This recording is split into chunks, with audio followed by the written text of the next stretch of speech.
Venez écouter la réponse de M. Tidiane Tiama lors de son entretien avec M. Alain Foka.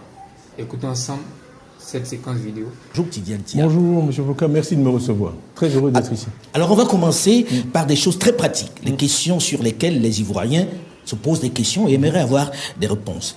Êtes-vous en exil en France ? Et pourquoi? Est-ce qu'on a essayé de vous arrêter? Pourquoi vous êtes à l'extérieur? Je suis à l'étranger. Écoutez, il y a une succession d'événements que beaucoup ont pu voir. Procès, 22 avril, etc. Bon. Il y a eu un verdict qui m'a radié de la liste électorale. Ensuite, très rapidement, le gouvernement s'est empressé de faire une conférence de presse pour dire que j'étais ivoirien. J'avais demandé le 10 avril un certificat de nationalité, demande qui a été rejeté par courrier.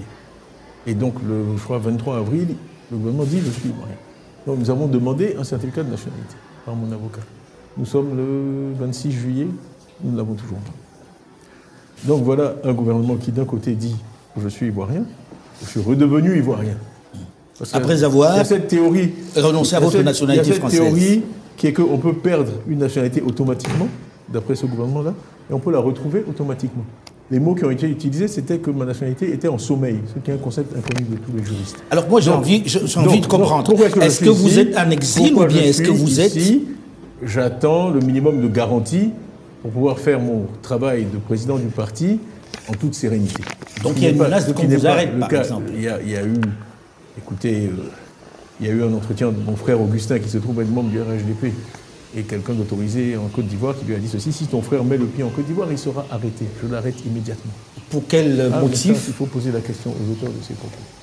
Et après avoir renoncé à votre nationalité. On parle du CNT de 2020, CNT auquel je me suis opposé par écrit. Il y a un communiqué qui existe que tous peuvent consulter sur Internet en disant le CNT était le Conseil national de transition, qu'il fallait rester dans la légalité. Je n'ai pas une déclaration officielle en 2020. Il paraît qu'il faut m'interroger sur le rôle que j'aurais joué depuis Paris en n'étant pas rentré en Côte d'Ivoire depuis 20 ans dans le CNT. Donc, alors, enfin, on invente n'importe quel prétexte.